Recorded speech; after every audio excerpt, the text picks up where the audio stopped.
Au nom du Père et du Fils et du Saint-Esprit. Amen. La paix de Jésus soit dans votre maison, sa paix et sa joie. Alléluia. Nous lisons le Saint-Évangile de Saint Jean, chapitre 14, versets 1 à 6. Que ta parole, ô Jésus, rentre dans mon esprit, que ma bouche proclame ta parole et que mon cœur l'accueille. Que votre cœur ne se trouble pas, croyez en Dieu et croyez aussi en moi. Dans la maison de mon Père, il y a beaucoup de demeures, sinon je ne vous aurais pas dit que je m'en vais pour vous préparer une place. Quand je serai allé et que je vous aurai préparé une place, je reviendrai et je vous prendrai près de moi, de sorte que vous soyez aussi là où je suis. Et vous savez le chemin pour aller où je vais. Thomas lui dit alors, « Seigneur, nous ne savons pas où tu vas, comment pouvons-nous en savoir le chemin ?» Jésus lui dit, « Si je suis », Jésus lui dit, « Je suis le chemin, la vérité et la vie. Personne ne vient au Père sans passer par moi. » Amen. Merci Jésus. Alléluia. Alors, cette séquence d'évangile très courte qui nous est proposée pour la parole du jour, eh bien, c'est Jésus qui parle aux apôtres. Jésus parle aux apôtres et il est en train de les préparer à l'ascension qui vient, où Jésus disparaît de nouveau. Il a disparu à la crucifixion, merci Jésus de t'être offert pour nous, et il est ressuscité, et là, il prépare ses apôtres à nouveau de passer d'une vie de 3 ans avec eux et à une vie maintenant qui va venir où ils ne le verront plus, ils ne pourront plus le toucher et ça va être une vie avec Jésus de l'intérieur. Merci Jésus, c'est beau cette façon de préparer les apôtres, c'est très touchant, extrêmement touchant.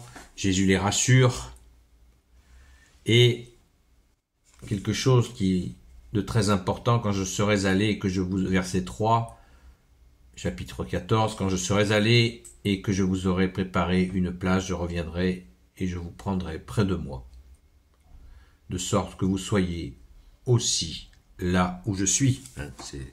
Jésus l'avait promis, vous serez assis à mes côtés, les apôtres, la place tout près du Fils, du Père. C'est merveilleux, c'est extrêmement touchant, je viens de le dire. Alors, saint Thomas fait encore des siennes. Vous savez que saint Thomas, on lui reproche, Jésus lui avait reproché de ne pas avoir cru, sans le voir, sans voir ses plaies. Eh bien, saint Thomas, au verset 5, pourquoi il lui dit « Seigneur, nous ne savons pas où tu vas. Comment pouvons-nous en savoir le chemin ?» Jésus lui dit « Je suis le chemin, la vérité et la vie. Personne ne vient au Père sans passer par moi. » Ça, c'est encore un sujet qui a fait couler des tonnes d'encre et d'interrogations. Nul ne va au Père sans passer par Jésus. On a des fois des difficultés à l'intégrer. Pourquoi ? Pourquoi c'est la vérité ? Pourquoi c'est comme ça ? Parce que le Père ne peut pas se contredire. Il a décidé d'envoyer son Fils et au sacrifice, jusqu'au sacrifice consenti, ressuscité, et il l'a institué, le Père de Jésus, notre Père, a institué son Fils sauveur du monde. Alors, on se répète, on le répète, on le répète, on n'arrête pas de le répéter, mais souvent nous avons une résistance à intégrer cette position du Fils de Jésus comme sauveur. C'est difficile, parce que nous côtoyons ici ou là des gens qui croient passer par le Père directement. Et oui, et ils ne sont pas peu nombreux. Il y a notamment les musulmans. l'islam dit ça, que le musulman passe directement par leur Dieu. Donc ça interroge, comment est-ce possible? Mais non, alors ça montre bien que l'islam n'est pas de Dieu, puisque évidemment, nul ne va au Père sans passer par Jésus. Le Père ne peut pas contredire son plan. Son plan, c'était d'envoyer son Fils. Après la révélation aux Hébreux, il envoie son Fils. C'est la Nouvelle Alliance, le Nouveau Testament, et c'est ainsi, et nous l'accueillons. Donc tout ce qui vient après Jésus, c'est humain, c'est qu'il y a des choses d'homme. Alors que là, avec toi, Jésus, nous sommes tu nous conduis vers le Père, et tu demeures avec nous. Dans cette conduite au Père, tu restes avec nous. C'est pas une conduite et puis il s'en va. C'est la Sainte Trinité, c'est le Père, le Fils et le Saint-Esprit, et Jésus nous conduit auprès du Père. Et Jésus le précise bien, je le relis encore, et il dit à ses apôtres, je reviendrai et je vous prendrai près de moi, de sorte que vous soyez là où je suis. Le prêtre ce matin le disait bien mieux que moi, à la messe. Il nous expliquait que, il le disait pas comme ça, mais Jésus c'est pas un prestataire. Hop, la prestation de nous mener au Père, c'est pas ça.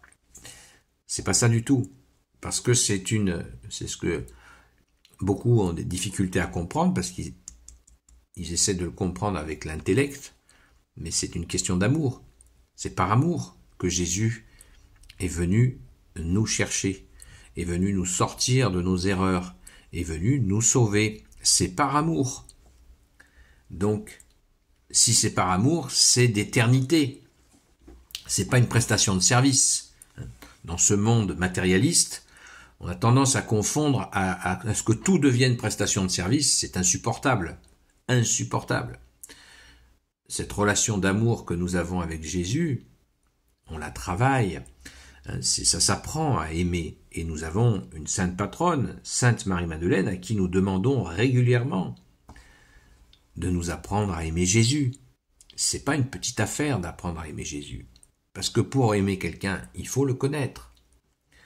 Comment on peut aimer quelqu'un qu'on ne connaît pas? Donc on apprend petit à petit à te connaître, bien aimer Jésus, et à t'aimer. Pas de manière... on apprend, ça s'apprend. C'est un travail, mais qui n'est pas difficile. Il faut se laisser porter par cet amour. Nous accueillons ton amour et nous t'aimons en retour. Voilà. Nul ne va au Père sans passer par moi, nous dit Jésus. Si vous cherchez Dieu en dehors de Jésus le Christ Jésus, vous rencontrerez les ténèbres. Car les ténèbres ont la capacité à se faire passer pour la lumière. Et ainsi on se fait piéger, bananer par les forces de ténèbres qui s'habillent de la lumière. C'est Lucifer. Lucifer qui se fait passer pour la lumière alors qu'il n'est plus, il a été déchu. Avant, il était porteur de lumière jusqu'à ce qu'il désobéisse et qu'il soit déchu. Donc, le Père a envoyé son Fils qui, lui, est la véritable lumière. Lisez le chapitre 1 de Saint Jean pour comprendre comment Jésus est la lumière. Il est venu porter la lumière au monde et les hommes ne l'ont pas voulu. Les hommes qui ont peur qu'on regarde leurs actions qui sont faites dans les ténèbres refusent cette lumière. Alors ne refusons pas la lumière de Jésus qui éclaire nos vies, nos cœurs, et apprenons à l'aimer pour enfin rester dans cette espérance et cette conviction que nous allons pouvoir aller au royaume des cieux. Et pour certains, ce sera le passage par le purgatoire, mais l'espérance d'entrer au paradis, eh bien, elle est là. Merci Jésus, par ta grâce. Donc, continuons, prions, ne nous lassons pas de prier, de donner du fruit, de demander à Jésus de nous aider à mener de bonnes actions. Et ça, c'est encore une fois les bonnes actions, c'est les grâces de pouvoir agir en toi, Jésus. C'est le sens de la parabole du cep de vigne. Jésus est le cep de vigne, nous sommes les sarments. Et ce sont bien sûr les sarments qui donnent du fruit. Mais des sarments qui ne sont pas sur le cep de vigne, on n'a jamais vu ça. C'est pour ça que Jésus aime par-dessus tout chez nous des qualités de fidélité et de constance. Pas faire du tourisme spirituel, ça ne mène à rien. Ça ne mène à rien. Il y a des gens qui croient que plus on additionne les spiritualités, plus on se rapproche de Dieu. Rien n'est plus faux. Seul Jésus nous mène au Père. C'est ainsi. Et c'est une très grande joie. Une joie intérieure, profonde, qui est de l'intérieur et qui va vers l'extérieur, et non l'inverse. La lumière extérieure, c'est la lumière qui détruit.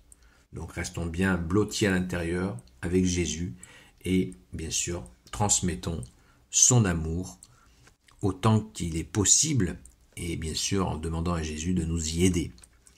Gloire éternelle soit au Père et au Fils et au Saint-Esprit maintenant et toujours et pour l'éternité. Amen. Ô Jésus, toi qui peux tout et qui porte tout, toi le Sauveur, toi l'Emmanuel, je te confie toutes celles et ceux qui regarderont cette vidéo, ainsi que leurs proches, selon ta seule volonté, ô Jésus. Ceux qui la regarderont et ceux qui l'écouteront, parce qu'il y a des gens qui l'écoutent sans la regarder. Ça m'a été dit. Sainte Marie, toi notre mère, Notre-Dame, toi qui écrases le serpent, toi qui as la lune sous tes pas, toi notre mère. Nous, Saint Joseph, toi le juste et le saint, toi le sage, toi la terreur des démons, toi le saint gardien de la Sainte Église catholique apostolique, Sainte Marie-Madeleine, notre chère sainte patronne, et vous, tous les saints et saintes, amis de toi Jésus, Saint Michel Archange qui est comme Dieu, Saint Gabriel Archange, Saint Raphaël Archange, et vous, tous les anges qui servent Jésus, je vous confie toutes celles et ceux qui regarderont cette vidéo, ainsi que leurs proches, selon ta seule volonté, ô Jésus. La paix de Jésus soit dans votre maison, et je vous dis à très vite.